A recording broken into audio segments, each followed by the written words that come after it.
मौत के कुएं में सोने की तलाश। जयपुर के सीतापुरा औद्योगिक इलाके में बेहद दर्दनाक हादसा हुआ है। यहां अचल ज्वेल्स प्राइवेट लिमिटेड के 10 फीट गहरे सेप्टिक टैंक में सोना चांदी तलाशने के लिए उतारे गए 4 सफाई कर्मचारियों की मौत हो गई, जबकि 2 मजदूरों की गंभीर हालत में महात्मा गांधी अस्पताल में उनको भर्ती कराया गया है। हालांकि मानवाधिकार आयोग ने इस पूरे मामले का संज्ञान लिया है। ये रिपोर्ट देखिए।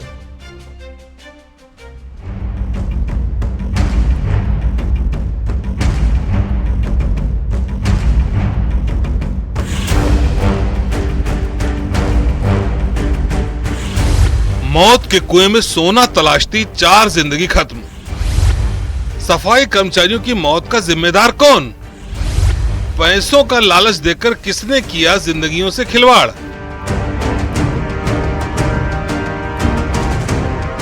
अर्पित यादव, रोहित पाल, हिमांशु सिंह और संजीव पाल, ये वही चारों सफाई कर्मचारी हैं जिनकी मौत अचल ज्वेल्स प्राइवेट लिमिटेड के 10 फीट गहरे सेप्टिक टैंक में सोना चांदी तलाशने के दौरान हुई।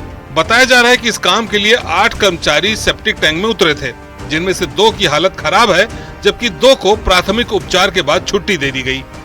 मरने वाले चारों युवक यूपी के सुल्तानपुर और अंबेडकर नगर के रहने वाले थे।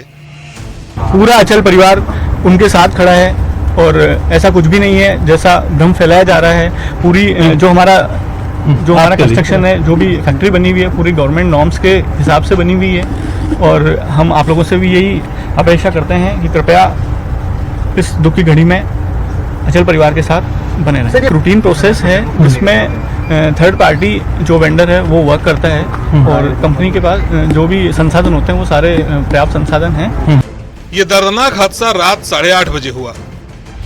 बताया जा रहा है कि पहले कर्मचारियों ने तेज धूप का हवाला देते हुए टैंक में उतरने से इनकार कर दिया था। इतना ही नहीं, उन्होंने जहरीली गैस होने की आशंका भी जताई थी, लेकिन फिर बाद में कर्मचारियों को एक्स्ट्रा रुपए देने का लालच दिया गया। इसके बाद एक एक कर 8 कर्मचारी सफाई करने टैंक में उतरे और उनकी हालत बिगड़ने लगी। जहरीली गैस के चलते पहले सफाई कर्मी अचेत हुए, फिर उन्होंने दम तोड़ दिया। अब सवाल ये भी उठता है कि मजदूरों को जान की बाजी लगाने के लिए सेप्टिक टैंक में क्यों उतारा गया? जानकारी के अनुसार ज्वेल फर्म में काम के दौरान गोल्ड के छोटे छोटे कण पानी के साथ टैंक में इकट्ठा होते हैं। टैंक में इकट्ठा गंदगी को बाहर निकालकर रिफाइन कर उसमें से सोने चांदी के टुकड़े निकाले जाते थे। हाँ, शिकायत तो जो मृतक है उसका भाई और जो ठेकेदार भी है यहाँ एंटरप्राइजेज का, उसने दी है। जी जी, उसने मार्ग की एफआईआर दी है इंक्वेस्ट के लिए, जिसकी जांच की जाएगी। ज्वेल फैक्ट्री में अमानवीय लापरवाही के चलते सेप्टिक टैंक 4 जिंदगियां लील गया। इस दुखद हादसे पर कांग्रेस ने सरकार पर सवाल खड़े किए हैं। नेता प्रतिपक्ष टीकाराम जूली ने इसे मानवता को झकझोर देने वाला हादसा बताया। वहीं प्रताप सिंह खाचरियावास ने इसे दुर्भाग्यपूर्ण और शर्मसार करने वाली घटना बताया। भी उसका मालिक है जिसने उनको उस चैम्बर में उतारा, उसको चिन्हित करके उसके खिलाफ करो। आप अपने व्यक्तिगत घर में या अपने व्यक्तिगत प्रतिष्ठान में किसी को बिना सुरक्षा उपकरण के चैम्बर में उतार रहे हो तो ये तो उसकी व्यक्तिगत जिम्मेदारी है। सरकार के स्तर पे तो हम कहीं भी ऐसा कर नहीं रहे। सरकार का ये कहना है कि भाई ये प्राइवेट है, ये गलत है, क्योंकि मैनुअल जो जिस प्रकार से आप सेप्टिक टैंक के अंदर आप सफाई करा रहे हो ये बैन है। भारत सरकार ने भी, राजस्थान सरकार ने भी इसको बैन किया है और इस पर भारी जुर्माना भी किया है और इसको किसी भी हाल के अंदर अलाउड ही नहीं किया है। लेकिन हम देखेंगे कि लगातार पिछले दिनों में 10-11 लोगों की ऐसे डेथ हो गई और सरकार चुप्पी साध के बैठी है। सोने चांदी के लालच में 4 मजदूरों ने अपनी जान गंवा दी और 2 मजदूर जिंदगी और मौत के बीच जद्दोजहद कर रहे हैं। आप मेरे पीछे देख सकते हैं कि यही वो जगह है जहां पर कल शाम यह हादसा हुआ। हादसा होने के बाद में लापरवाही की वजह से कहें या फिर इस पूरे घटनाक्रम में जो पैरामीटर सेफ्टी के अपनाए जाने थे उन्हें अपनाने की ज़रूरत की बात कहें, उन तमाम चीज़ों को नज़रअंदाज किया गया और सेप्टिक टैंक के अंदर सोने और चांदी के कण ढूंढने के लिए 2-2 करके मजदूरों को उतारा गया। 6 मजदूर अंदर उतारे गए, 4 ने जान गंवा दी, 2 जो है इतने खतरनाक रूप से घायल हुए हैं कि अस्पताल में उनका इलाज जारी है। पूरे घटनाक्रम को देखते हुए पुलिस के रवैये पर भी सवाल उठे। जांच के लिए एफएसएल की टीम भी देरी से मौके पर पहुंची। ज्वेलरी फर्म की तरफ से मुख्य दरवाजे को पूरी तरह से बंद कर दिया गया। इसके अलावा निजी सुरक्षा गार्ड भी लगा दिए गए थे। सवाल ये भी है कि मजदूरों को सुरक्षा उपकरण क्यों नहीं उपलब्ध कराए गए? सेप्टिक टैंक की सफाई के दौरान ऑक्सीजन का इंतजाम क्यों नहीं था? रात में काम कराए जाने की जानकारी प्रशासन को क्यों नहीं दी गई? घटना के 12 घंटे बाद पुलिस एक्शन में क्यों आई? क्या पूरे हादसे को दबाने की कोशिश की गई? तो घटनाक्रम है, उसकी सच्चाई जब पता चलेगी, जब यहाँ पर सीसीटीवी कवरेज से पता चलेगा सोना चांदी निकालने के लालच में इतना जो है रिस्क क्यों लिया गया, खतरा क्यों उठाया गया और क्यों इन लोगों ने जान गंवाई, कौन इसके जिम्मेदार हैं, ये देखने वाली बात होगी। कैमरा पर्सन दिलीप चेची के साथ में अरबाज अहमद, न्यूज़ 18 के लिए जयपुर से।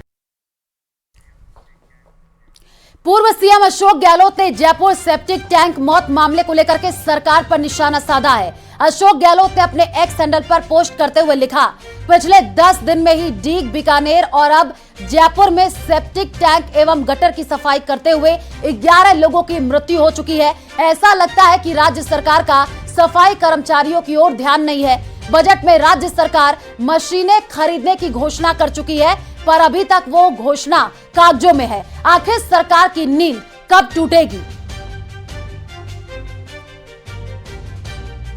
तो एक्स हैंडल पर जो पोस्ट किया गया है वो भी हम आपको स्क्रीन पर दिखा रहे हैं। पूर्व सीएम अशोक गहलोत ने जयपुर सेप्टिक टैंक मौत मामले को लेकर के सरकार पर निशाना साधा है। एक्स हैंडल पर उन्होंने पोस्ट किया और साथ ही साथ लिखा है कि पिछले 10 दिन में ही डीग, बीकानेर और अब जयपुर में सेप्टिक टैंक एवं गटर की सफाई करते हुए 11 लोगों की मृत्यु हो चुकी है। ऐसा लगता है कि राज्य सरकार का सफाई कर्मचारियों की ओर कोई ध्यान नहीं है। बजट में राज्य सरकार मशीनें खरीदने की घोषणा कर चुकी है, पर अभी तक वो घोषणा कागजों में है।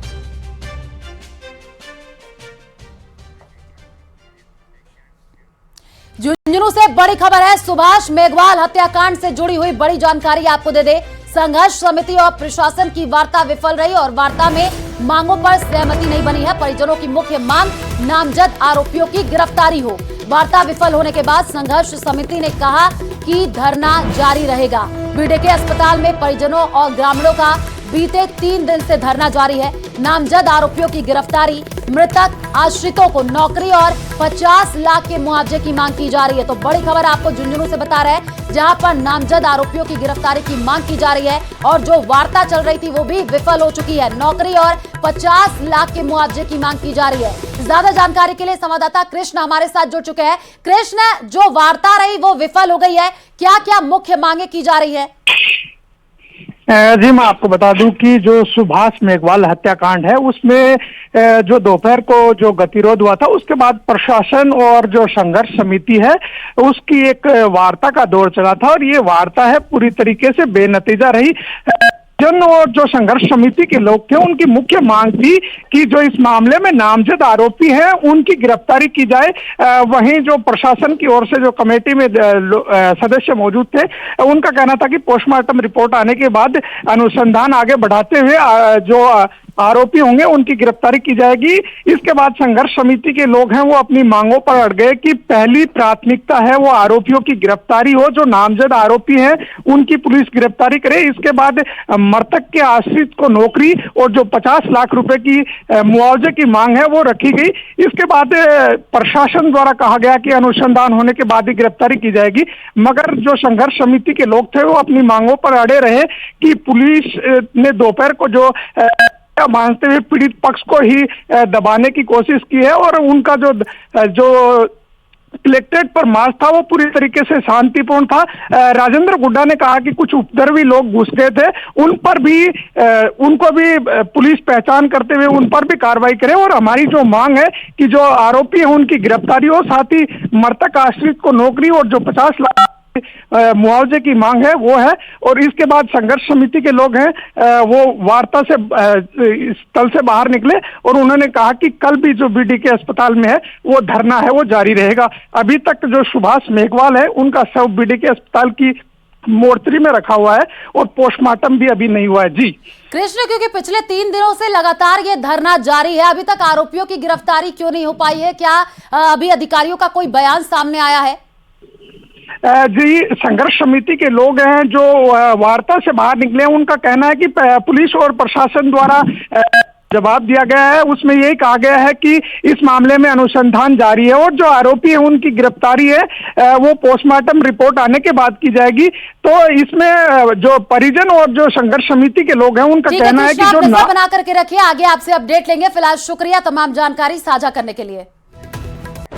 और खबर सिरोही से है, जहां मंडार कस्बे के मेघवाल वास में स्थित मोबाइल फोन के टावर पर एक युवक चढ़ गया, जिसके बाद सैकड़ों की संख्या में ग्रामीण वहां पर इकट्ठा हो गए। मंडार पुलिस की हेड कांस्टेबल दल बल के साथ मौके पर पहुंची है और युवक से समझाइश की जा रही है। साथ ही सभी मांग पर सहमति करने को राजी हुए हैं। आपको बता दें कि टावर पर चढ़ा युवक कुछ जाति का उल्लेख कर रहा था। तस्वीरें आपको दिखा रहे हैं, यही वो युवक है जो कि टावर पर चढ़ गया और हाई वोल्टेज ड्रामा देखने को मिला। उसका ये कहना है कि गुजरात में उसे भील जाति का नहीं माना जा रहा है। युवक की मांग थी कि जो लाभ उसे राजस्थान में मिल रहा है वो उसे गुजरात में भी मिले।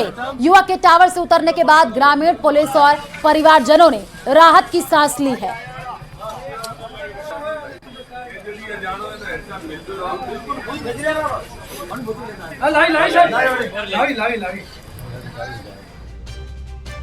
एसआई भर्ती 2021 रद्द होगी या नहीं, इस पर राज्य सरकार अब तक कोई अंतिम फैसला नहीं ले पाई है और इस मामले में हाई कोर्ट में सुनवाई हुई तो एक और नई तारीख मिल गई। यह रिपोर्ट देखिए।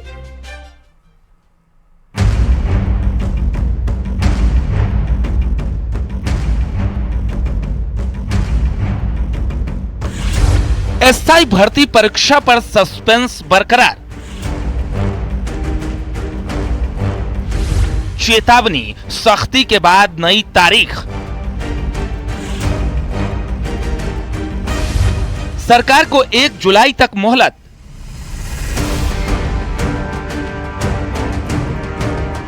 (2021) की एसआई भर्ती परीक्षा असमंजस बरकरार है। हाईकोर्ट की चेतावनी और सख्ती के बाद भी राज्य सरकार अब तक कोई ठोस निर्णय नहीं ले पाई है। ऐसे में सरकार ने एक बार फिर हाईकोर्ट से समय मांगते हुए 1 जुलाई तक की मोहलत ले ली है। अब 1 जुलाई सरकार की तरफ से जवाब पेश किया जाएगा, जिसकी जानकारी अतिरिक्त महाधिवक्ता विज्ञान शाह ने कोर्ट में दी।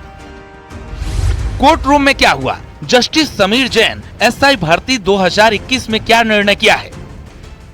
एजी राजेंद्र प्रसाद, नीति आयोग की बैठक और मुख्यमंत्री कॉन्क्लेव के कारण एसआई भर्ती 2021 पर अंतिम निर्णय नहीं ले पाए हैं। प्रोसेस चालू है और मंथन चल रहा है, समय दिया जाए। जस्टिस समीर जैन, आपको कितना समय चाहिए? अपनी छुट्टियां स्थगित कर कुछ दिनों बाद ही मामले में सुनवाई कर लेते हैं।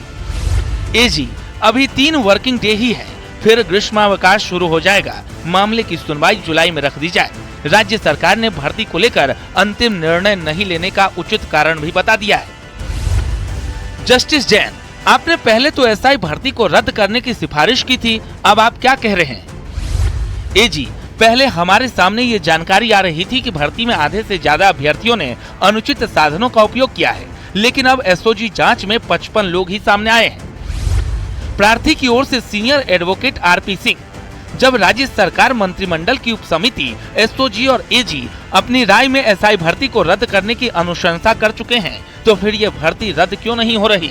ये क्या मजाक चल रहा है? नए सिरे से बैठक का कोई औचित्य नहीं है, पहले ही समय दिया जा चुका है।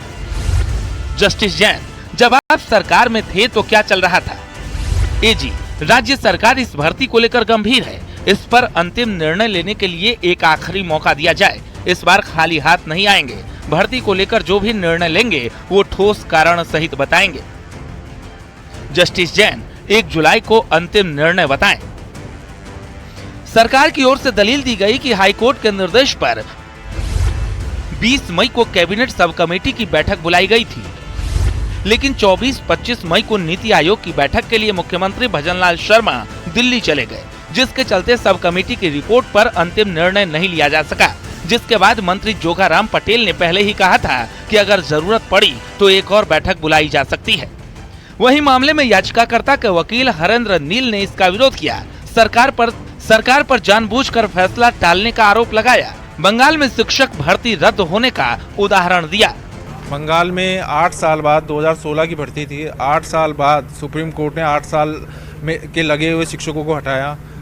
27,000 शिक्षकों को वहाँ पे नौकरी से हटाया। यहाँ केवल मामला 800 लोगों का है। यहाँ इनका कंफर्मेशन भी नहीं हुआ, इनकी पोस्टिंग भी अभी अटकी हुई है। तो यह केस उस केस से भी बहुत अच्छा है कि इसमें भर्ती रद्द का ही एकमात्र उपाय है और कोई उपाय नहीं है। फिलहाल जो सरकार पहले भर्ती को रद्द करने की सिफारिश कर रही थी, अब कैबिनेट सब कमेटी से ठोस रिपोर्ट तैयार कर कोई निर्णायक कदम उठा पाएगी या फिर एक बार फिर कोई प्रशासनिक या राजनीतिक वजह आड़े आएगी। Bureau report, news 18, Rajasthan.